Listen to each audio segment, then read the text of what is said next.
ከሰራተኛ ጋር ተኝቶ ባይኔ ያየሁትኝ ማለት ነው። ባለቤትሽ የልጆቼ አባት። ከዛ ይሄንን ነገር ልጅቷንም እሱም ደንግጦ ወጣ ወደ ውጪ። ልጅቷን ጠየቅኳት ሰራተኛውንና አንቺ ጾም ውስጥ ነው እኔ ያመጣኋት ልክ 9 ወር ሰገባ የእናንተ የረመዳን ጾም ውስጥ ነው ያመጣሁት እንዴ አሁን እኮ አንቺ ስለወለድሽ እኮ አይደለም ጾም ውስጥ ነው እኛ የጀመርነው አይነት ነገር አለችኝ። ልጅቷ ቪዲዮ ላይ ለቅቅ ያለው ቲክቶክ እንትን ላይ አለ እና እንዴት ምናምን ስላት ለይል ሰግዳለሁ ብሎ ነው ተነስቶ እኔ ጋር መጣ የነበረውና ይሄ ነገር እንዴት መጀመሪያ ተፈጠረ? በጣም ተረጋግቼ ነው ስጠይቃት የነበረው ማለት ነው። ለምን ከዚህ በፊት ጥርጣሬ ነው አሁን ያደረገችልኝ ያባሽ አሁን መጨረሻ ነገር አሁን እንደዚህ ለመለያ አሁን ይሄ ነገር ለመፈጠሩ ከመፈጠሩ በፊት ምታያቸው ምልክቶች ወይም ገና ሲጀምር ምንድን ነበር? እኔ ማቆ መጀመሪያ እሱ ተዋወቀው 14 አመቴ ነው። ከገጠር እንደመጣው ነበረ ደላላ ወስዶ ጫት ቤት ያስገባኝ እዛ ነበር። እሱ አዲስ አበባ የመጣሽው በስንት አመትሽ ነው? 14 አመቴ። ከማንት ማን አመጣሽ? ሰፈር ላይ አሁን አረፋ ምናምን ይመጣሉ ከአዲስ አበባ ልጆች ይመጣሉና እዛ ጥሩ ስራ አለ ብለውኝ ነው ይዞኝ የመጡት። እዚህ መጥቶ የሚሰሩ ልጆች ልምድ ያላቸው ማለት ነው። ከዛ በቃ እኔ እንደነሱ ለምን ሰርቼ ራሴን አልለውጥም ብዬ መጣሁኝ ማለት ነው። ወደ አዲስ አበባ ሲመጣ ልክ እነሱ ወስደው የት ነው ጣሉኝ? ደላላ ቤት። ቤተሰብ ምናምን የለም ማንንም። በቃ እነሱ ተከትዬ ነው የመጣሁት። ወስደው ደላላ ቤት ነው ጣሉኝ።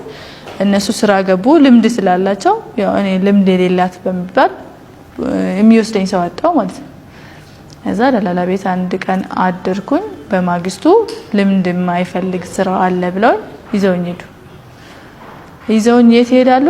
ስራ ይሄ ጫት መቀሚያ ወንዶች ሺሻ ምናምን የሚያጨሱበት ቦታ ይዘውኝ ሄዱ ማለት ነው። ይዘውኝ ሄዱ። የመጀመሪያ የሄድኩ ቀን ነው እንግዲህ እሱን ያገኘሁት። ከዛ እዛ ተዋወቅኩኝ። እኔ ምንም ማቆ ነገር የለም። የለበስኩት ዩኒፎርም ነው። አምልጬ ነው ከናቴ የመጣሁት። ከነ ዩኒፎርም ነው ትምህርት ቤት ሄዳለሁ ብዬ ነው የወጣሁት ከቤት ማለት ነው። ከዛ ዩኒፎርም ነው የለበስኩት። ቀጥታ እሱን ነው እነሱን አገኛቸው። ብዙ ናቸው። ከዛ በጣም ቀረብን እና ሺሻ ቤት እንደዚህ መጥፎ ነው ይዞ እንውጣ ምናምን ልሻል እንደዚህ አይነት ነገር እንዳትፈቅጂ እንዳትታለይ ምናምን ብሎ አይነት ነገር መከረኝ እሱ ማለት ነው።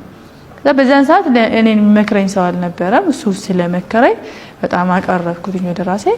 ቀጥታ በቃ ከአንድ 2 አመት ቆይታ በኋላ ወደ ትዳር ነው የገባ ነው። መከረሽና ጥሩ ሰው ነው ብለሽ አሰብሽ? ከዛ ወደ ትዳር ነው በቃ የገባ ነው። ወደ ትዳር ገባን። ከገባን በኋላ እዛ ማቃቸው ሴቶች አሉ በቃ የወጣለ ስራ ምሰሩ ማለት ነው። ከዛ አንድ ቀን ከተጋባን በኋላ ከነዛ አይነት ሴቶች ጋር ቴክስት ተጻጽፎ ካርድ ላኪልኝ ምናምን አይነት ነገር ስታደዋውሎ ምናምን አየውኝና በቃ ተጣላን ክፉኛ ማለት ነው። እንደዚህ አይነት ሰው አትመስለኝም እኔ ምናምን አልኩኝ። በዚህ በጸብ መሃል አረገዝኩኝ። እኔ ልጅ ሳረግዝ በቃ እኔ ድሮ ማቆ ሰው ሌላ ነው። ካረገዝኩት በኋላ ደግሞ ያየሁትኝ ሰው ሌላ ሰው ነው። ምን ሆነብሽ? በቃ ቀጥታ ተቀየረ። ይወጣል ይገባል። መደብደብ ነው። እርጉዞኝ ማለት ነው። የ9 ወር እርጉዝ፣ የ8 ወር እርጉዝ፣ የ7 ወር ሆኜ ይደበድበኛል። ለምን ዱላ ምት ዱላ ደምና ካፌና ካፍንጫ ደም እየወጣ ማለት ነው። በቃ እርጉዞኝና እንዴ ቆይ እሺ ይቅርታ፣ እንዴት ዝም ብለሽ ኖርሽ? ደም እየወጣ ካፍንጫሽ? በቃ እርጉዝ ነኝ። የት ሄዳለሁ? ምን አማራጭ አለኝ? ከዛ የምንጣላበት ደግሞ ምክንያት ምንድነው መሰለሽ? መቃየማ ቤት ይሄዳል። እዛ እኔን አውጥቶ ያገባኝ ቦታ ይሄዳል አይደለ? እዛ ቤት ስገባ 4 ሰዓት ወይ ለ5 ምናምን ጉዳይ ይመጣል። ልክ ቤት እንደገባክ ቤት ደረስክ፣ ቤት ገባክ፣ የዛሬው ውሎ አሪፍ ነበር ምናምን ብሎ ይደውሉለታል ሴቶቹ። እኔ ጻብ ይነሳል። በቃ የፈለገ ነገር ብትመጪ እኮ ምንም ቢሆን ባለቤትሽ ነው አይደል? ይሄ ነገር አትቋቋሚው እና ምን ማድረግ ጀመርኩኝ? አሁን ድብደባው ስላቃተኝ ማታ ስልክ ቁጥራቸውን ወስዳለሁ። ጧት ተነስቼ ደውልላቸዋለሁ። ባለትዳር ነው እና እኔ ሚስቱ ነኝ፣ ነፍሰ ጡር ነኝ፣ ለኔም አይሆንም በጣም ምናምን ብዬ አወራቸዋለሁ። አንዳንዶቹ ይሳደባሉ። አንቺ ካንቺ ያጣው ነገር ስላለ ነው ወደኔ የመጣ ይሉኛል። አንዳንዶቹ ደግሞ ወይ ባለትዳር ነው እንዴ ምናምን ሁለተኛ ምናምን ብሎ አስቀይሞት በቃ ብሎክ አድርጎት ምናምን ያለው። ከዛ እንደዚሁ ቀጠልን። ከዛ የመውለጃ ጊዜ ደረሰ ማለት ነው። ሐኪም ቤት ሄድን። አንድ ቀን በቃ አሁንማ ጥርጣሬ ድምጽ ሰማለሁ። ደግሞ ማታ ተኝቼ የሆነ 2 ሰዎች የሚያወሩት ድምጽ የለም ሹክሹክታ ይሰማኛል። ከዛ ቁርአን ከፍቼ ተኛለሁ። በቃ የሆነን አሞሻል ብሎኛል እና ቁርአን ከፍቼ ተኛለሁ። ተመልሼ የሚያንሾካሾክብኝ ሌላ ነው ብለሽ የሚያንሾካሾክብኝ እኔ ሌላ ነገር ነው ምናምን እላለሁ። ቁርአን ከፍቼ ጆሮዬ ላይ አድርጌ ዝም ብዬ ተኛለሁ። ከዛ አንድ ቀን በቃ ይሄ ጥርጣሬ ባይሆንስ እውነት ቢሆንስ እኔ እስከ መቼ ነው በዚህ ጨለማ ውስጥ መኖሩ? እስቲ ዛሬ በቀን እንቅልፌን ተኛውኝ። በቀን እንቅልፍ ተኛውኝ። ቀን እንቅልፌን ጨርሼ ቁጭ ብዬ እጠብቃለሁ። በቃ ይሄን ጥርጣሬ ለማስወገድ ብዬ ቁጭ አልኩ። ቆይ ሌሊት ሲጀመር ማለት ካንቺ ጎን ተነስቶ ሁሌም ይሄዳል ማለት ነው? ይኸውልሽ አልጋ አለ አይደለ? እቺ አራሷ ልጅና እቺ የ2 ዓመቷ ልጅ አጠገቤ ነው ማስተኛና ሌላ ከጎን አለ መኝታ ሳሎን ነው ሰራተኛው የምትተኛው። ከዛ እሱ የምተኛበት ሌላ ቦታ ነው። ከዛ ተነስቶ ነው የሚመጣው። ከዛ በቃ ልጅቷ እቺ 2 ዓመቷ ልጅ ከሰራተኛዋ በጣም ተወዳታለች። ከሷ ጋር ትተኛና አንተ እዚህ እኔ አጠገብ ተኛ ይደብራል ምናምን አልኩት ለሱ ማለት ነው። ከዛ አልፈለገም። ያም ጥርጣሬ ጭሮብኛል። እኔ ለምን እዚህ ተኛ? አይ አንቺ አራስ ስለሆንሽ በቃ በነፃነት እዚህ ማረፍ አለብሽ ምናምን ነገር አለኝ። እሺ በቃ ብዬ ትንሽ ጥርጣሬ ውስጥ ይላል። እኔ ተኛውኝ። በቃ ቀን ተኛውኝ። ማታ ቁጭ ብዬ ለማደር ወሰንኩኝ። ቁጭ ብዬ ስጠብቅ በቃ 6 ሰዓት ለምን 5 ተኩል ሆነ። 5 ተኩል ሲሆን ቀጥ ብሎ በዳዴ ነው የመጣው ማለት ነው። እኔ ተኛበት ክፍል ጨለም ያለ ነው። ማብራት ከሌለ አይታይም። በዳዴ ነው የመጣው ወራንቺ ክፍል ሊያየኝ ማለት በደንብ እንቅልፍ የለሽም አለ የለም። በደንብ እንቅልፍ በጣም እንቅልፍ እንደሚተኛ ያውቃል። ከዛ ዳዴ እያለ ነው የመጣው። እያየሁት ነው። እኔ ተኝቼ በቃ እንዲ አልተኛውም። እንቅልፍ አልወሰደኝም። የተኛ ሰው አስመስዬ አክት እያደረኩኝ ነው። መጣ፣ አየኝ። ረጅም ሰዓት ቆመ፣ ሄደ ቀጥታ። እቺ ትልቋ ልጄ ከሰራተኛው ጋር ነው የምትተኛው። አንቺ የተኛሽ መሰልሽ እሱ ቆሞ ሲያይሽ? በቃ ጸጥ ብለናል። እኔም ሆን ብዬ አድፍጫለሁ። ገባሽ? እና ሰራተኛዋና ልጄ መሀል ክፍተት አለ። ፍራሽ 2 ጎን ለጎን ነው። ያ ክፍተት አለና መሀላቸው ሄዶ ገባ። ከዛ በኋላ የተፈጠረውን ነገር እንግዲህ ሚዲያ ፊት ለማውራት የሚከብድ ነገር ነው። ረጅም ሰዓት እኔ በቃ እየተንቀጠቀጥኩ ነው። በጣም በቃ ሰውነቴ ላብ ጠምቆኛል። መናገር አቅቶኛል። በቃ እንዲደርቅ ነው የቀረሁት። ያ ረቢ ውሸት አድርገው እያልኩ ማለት እንዳልሽው ሌላ ነገር ተፈጥሮ ከሆነ ታገስሽ ማለት ዝም አልሽ? ታገስኩ። ለምን መሰለሽ የታገስኩት? አንደኛ እነዚህ ሰዎች ተፈላልገው ነው። ገባሽ? እዛ ጋር የሆነ ነገር ቢያደርሱብኝ ወልዳ ነው የሞተችው ባላለሁ። በዚህ ደረጃ ይሄንን ባሌን እኔ ማላቀው ከሆነ ህይወቴ ላይ እርምጃ እንደማይወስድ በምን አውቃለሁ? በሰዓቱ ያሰብኩት እቺን ብቻ ነው። በቃ እኔ ለልጆቼ መኖር አለብኝ ብዬ ነው ያሰብኩት። ለምን ብለሽ አየሽ ነው ሰማሽ ነው የሚባለው? አየሁ በቃ መጋረጃው በጣም ወንፊት ነው፣ ስስ ነው። ባሽ ሲጀመር ሆን ብዬ አዘጋጅቼዋለሁ። የውስጡን አስሬዋለሁ። ከዛ በወንፊቱ ብቻ ነው ያለው መጋረጃ በደንብ ይታያልና አየሁት። በቃ ማየት ያለብኝን ነገር አየሁኝ። እየተንቀጠቀጥኩኝ መቆም አቅቶኛል። ሄጄ ተሸፋፍኜ ብርድ ልብስ ለብሼ ለመተኛት ሞከርኩኝ። ለካ እኔ ተመልሼ ሲተኛ የሆነ እንዳልተኛው ተጠራጠረ መሰለኝ። ምን ያደርጋል? ተነስቶ ውዱ አረገና ውሃ ቤት ውስጥ እናስገባለን ታጥቦ ምናምን በቃ ሰላት ለመስገድ ሞከረ ከነ ምናምኑ ማለት ነው። ይሰገዳል ሌሊት ሰግዶ በቃ ዱዓ ሊያደርግ ከዛ ሰገደና እኔ ጋር መጣ። ውሃ ይዞ መጣ። እዚህ ላይ ውሃ ፋቲያ እናረጋለን እንደ ጸበል ማለት ነው። እዚህ ላይ በጣም አሞኛልና ፋቲያ ቅሪልኝ እዚህ ላይ ትፊልኝ አለ። የዛኔ ራሴን መቆጣጠር አልቻልኩም። የሚሰራብኝን ድራማ አይተሻል? ውሃ ይዞ መጣ። እዚህ ላይ ውሃ ፋቲያ እናረጋለን እንደ ጸበል ማለት ነው።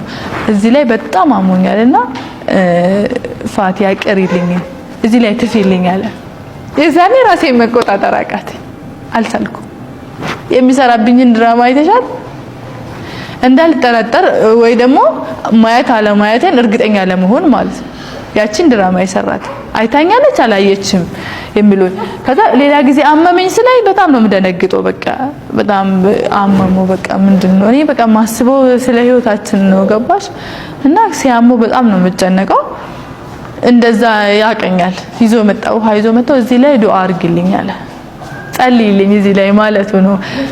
እና ከዛ በቃ ውሃውን ተቀብዬ ፊቱ ላይ እንዲደፉት ከዛ የተናገርኩትን የተሳደብኩትን ስድብ አልነግርሽም በቃ ውስጤ ላይ ያለውን ነገር ሁሉ ነው የተናገርኩት የምትናገሪው ነገር ከዛ ደንግጦ ወጣ ምንም ሳይለብስ በቃ እንደዛው ብርድ ልብስ ምንም ጃኬት ማለረም ገለታ ወጣ ከግቢ ሲወጣልኝ መነመነው አይ አይደለም ሰግዷል እያልኩሽ ኦኬ ከዛ ወጣ በር ከፍተው ሲወጣ በሩን ከውስጥ ቆለፍኩ ከዛ በቃ ልጅቷን ምጎዳት አለች ቤት ተኝታለች ምን አለች ከዛ ምንድነው የተፈጠረው ቅድም እንዳየሽው ቪዲዮ ላይ ምንድነው የሆነው ኦኬ አቀርጻሻት ንገረኝ ከዛ በቃ እንግዲህ ካየሽ አይቀር ልንገርሽ አለች ምንድነው እሺ የምትነግረኝ በቃ ውሸት በሆነ እያልኩ ነው እኔ አምሮንም እያመንኩ አይደለም ያ አሞኛል ብዬ ራሴን ማሳመን ፈልጌ ነበር በሰዓቱ ከዛ በቃ አንቺ እኮ ምን የምታውቂው ነገር የለም እንደሰማሹ ማለት ነው አንቺ የምታውቂው ነገር የለም እኛ የጀመርነው ጾም ውስጥ ነው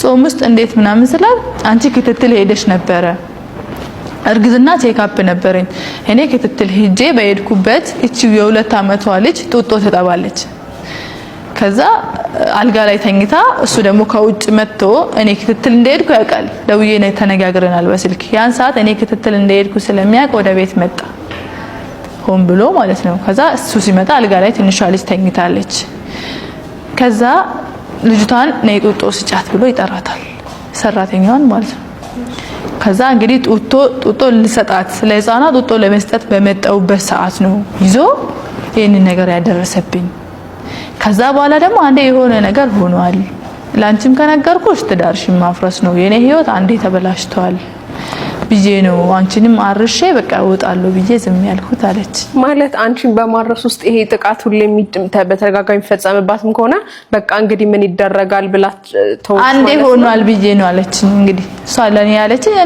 እኔ እሷ ልክ ናት ወይም እኔ እሷ ላይ መፍረድም አልችልም በቃ አንዴ ሆኗል ይሄ ነገር ብዬ ከሆነ በኋላ ደግሞ ያንቺን ትዳር ለምን አፈርሳለሁ ምናምን አለችን በቃ እንግዲህ እንደሰማሹ ነው አንቺ የምታውቂው ነገር የለም አንቺ የዋህ ነው እሺ አንቺ የዋህነት ነው እኔን እዚህ ያቆየኝ ከመጣጣረች በጣም ብዙ ነገር ከዛ ያው ጎረቤት መጡና እቺ ልጅ አስወጫታሉኝ ሸኛዋት እንዴ ቆይ ጎረቤት አስወጭ ባይልሽ ለመኖር ወስነሽ ነበር እሱ ወጣ እኮ በቃ እሱማ ወጣ ነው ረዳትሽን ሰራተኛሽን በቃ ልታኖሪያት አስበሽ ነው 15 ቀን ነው ከወለድኩ ሰው እስኪያገኝ ድረስ ሁላ ላቆያት ነበር አላማዬ በቃ ምንም አማራጭ የለኝም እነዚህ እጄ ላይ ይሞታሉ ማን ወተቱን ካን አፍልቶ ይሰጥልኛል ለልጆቼ ከዛ ተረጋጋውኝ ከዛ ወንድሙን ጠራውት እንጂ ደውዬ ታላቅ ወንድሙን ጠራውት መጣ ሲመጣ ልጅቷ ባለችበት ልጅቷ ሳልሸኛት ማለት ነው ልጅቷን በጣም ለማስረጃ ፈልጊያታለሁ ወንድሙን ደውዬ ጠራው መጣ እህቱም ጋር ደውዬ ነበር እሷ አልተመቻትም ታላቅ ወንድምዮ መጣ ታላቅ ወንድሙ ሲመጣ ልጅቷን ጠየቅናት በቃ እነሱ ውሸት ነው እየዋሸች ነው እኔንም ውሸታ ልጅቷንም ውሸታ ለምንድን ነው ብላ ያመነች ፍለፊት ላይ ሽንግልና ላይ እየመሰከረች ማለት ነው ከዛ ምን አረጉኝ እሱን ልጁን ስለማትፈልገው ለመፋታት ፈልጋ ልጅቷን አስፈራርታት ነው አሉኝ ከዛ ልጅቷ ላይ ማንንም አላስፈራራኝም ይሄ ነገር እውነት ነው በቃ ሆኗል አለች ከዛ እኔ ምን ይሉኛል ይሄ ነገር ኖርማል ነው በቃ አንዴ ሆኗል ከዚህ በኋላ እንመክረዋለን ህይወትሽን ቀጥይ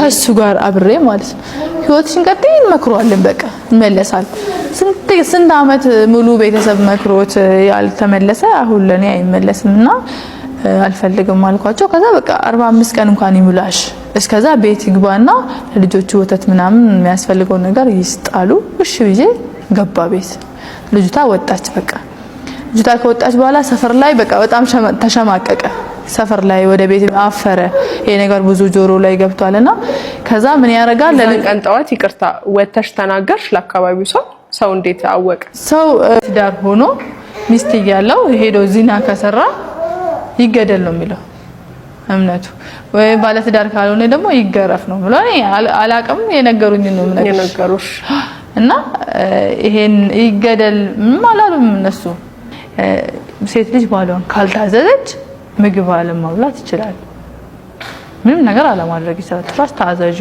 አይነት ነገር ጊዜም ተሳደች ልጅ እንዲሆነ ነገር ይስተካከል ምናምን ያለ የለም ያልመጣ ሽማግሌ የለም ሁሉም ታይ በቃ እንደ ሆኗል የሚለኝ እኔ በዛው ህይወት መኖር አልፈልግም ያ ህይወት ሳይሆን ጀሃነም ህይወት አይደለም። አሁን በተለይ እንዳልሹ ደግሞ እንግዲህ በአይንሽ አይተሽ ከሆነ ይሄ አሉ ከመባብ ከማለት ከሀሜት በዘለለ ወይ የስልክ ማስረጃ ከማየት ከምናምን በዘለለ ምንድነው የሚባለው ይሄ በነርፌና ክር ይባላል አባባሉ ሲጠቀሙትና እንዳልሹ ከሆነ እንደዛ አይንሽ አይቶ ከሆነ ከባድ ይመስለኛል እነሱ እንደሚሉት አቅልሎ ለማውራት እንደ ሴትም ስረዳሽ አይቻልም እንዴ ወንድ ልጅ እኮ ያገባል እኮ ያለኝ እና ያገባል እኮ ሚስት ላይ ያገባል እኮ አዎ በእምነታችሁ ይፈቀዳል መሰለኝ ይፈቀዳል ስለዚህ አሁን እሷ ይፈቀድበት የሆነ እንትን አለው ይሄ እኮ እኛን ማስተዳደር አልቻለም ገባች በጣም በብዙ ጉለት ውስጥ ነው የሚኖረው እኔ ዳሬን ብዬ ልጆቼን ብዬ ነው እንጂ የምኖረው ብዙ ነገር ጎሎብኝ ነው እኔንም ልጆቼንም የሆነ ነገር ማድረግ ያልቻለ ሰው ሁለት ሚስት ወይም ሶስት ሚስት ሸሪዓው እንደሚለው አግብቶ ማስተዳደር ይችላል በእኩል እይታ ብዬ አላስብም በዚህ አጋጣሚ እሷም እርጉዝ እንደሆነች ነግረሽኛል መጣች የት ቤት ማለት ፖሊስ ይዛ መጣች እሺ ከዛ የለም አልኳት ምንድነው ምናምን ስላቸው አይ እንደዚህ ነው አይ እንግዲህ እሱን ተነጋገሩ ነው ያለው ሶር በልኳት ሄደች ስለዚህ እሷም እየፈለገችው ነው አንደኛ የጠፋውም ለዛ ይመስለኛል ስራ ቦታው የለም አሁን ስራው ዝግ ነው በቃ ሱቁንም ሳይለቀው አይቀርም 3 ቀን 2 ቀን ተመላልሼ አይቻለሁ ቤተሰቦቹስ ምን አሉ በዚህ ጉዳይ ቤተሰቦቹ በቃ ከዚህ በኋላ እንዳደሩ ያለችኝ ታላቅ እህቱ ማለት የፈጸመውን ነገር ሲሰሙ ልክ እንዳልሆነ አላመኑም ነው አይ ልጁ ታማላው ነው ያሉ ኦኬ ትንሽ ካይምሮ ላይ ነው የሚሰሙት ነገሮች በስተመጨረሻ ይሄንን ቀረጻ እያደረግን ያለነው እንደምትሰሙት በልጆች ተከበን ነው ሀሳባችን ግዴታ መልእክቷን ማስተላለፍ ያለችበትን እውነት ነው ሁሉም ነገር አለ ከዚህ ስጠረጥራቸው የነበረው ከሶስት ሰው ጋር ግንኙነት ነበረኝ ጭራሽ ፍቅረኛ እያያዘ እየለቀቀ ማለት ነው አመነ በቃ ሲያምን አይ በቃ እኔ ለማወቅ ፈልጌ ነው መታረቅ አልፈልግም አልኳቸው ከዛ ወጣና ግን አንቺ ቆይ ሁለተኛው ሲጨመርብሽ ነው እርቁን ያልፈለግሽው ወይስ ማለት የመጀመሪያው ብቻ ቢሆን ግን ትታረቂ ነበረ ነው ወይስ ያላሰብሽው ሌላም ያመጨመሩ ነው እንዲበቃ እኔ ሰው ብቻ በቃ ውሸታም እንዳይለኝ ነው የፈለኩት ከሷ እንደበት ወጥቶ እንዲረጋገጥልኝ ነው የፈለኩት እንጂ ከሱ ጋር እኔ ወይ ሞቼ ካልሆነ በህይወት አልኖርም ከዚህ በኋላ ብዬ ወስኛለሁ ለራሴ ለምን ለአንድ ወር አልቅሻለሁ ወደ እምነቱ ከሄድን ባለትዳር ሆኖ ሚስት ያለው ሄዶ ዚና ከሰራ ይገደል ነው የሚለው እምነቱ ወይ ባለትዳር ካልሆነ ደግሞ ይገረፍ ነው ብሎ እኔ አላቅም የነገሩኝ ነው የነገሩሽ እና ይሄን ይገደል ማላሉም እነሱ ሴት ልጅ ባሏን ካልታዘዘች ምግብ አለመብላት ይችላል ነገር ጎሎብኝ ነው እኔንም ልጆቼንም የሆነ ነገር ማድረግ ያልቻለ ሰው ሁለት ሚስት ወይም ሶስት ሚስት ሸሪዓው እንደሚለው አግብቶ ማስተዳደር ይችላል በእኩል እይታ ብዬ አላስብም በዚህ አጋጣሚ እሷም እርጉዝ እንደሆነች ነግረሽኛል መጣች የት ቤት ማለት ፖሊስ ይዛ መጣች እሺ ከዛ የለም አልኳት ምንድነው ምናምን ስላቸው አይ እንደዚህ ነው አይ እንግዲህ እሱን ተነጋገሩ ነው ያለው ሶር በልኳት ሄደች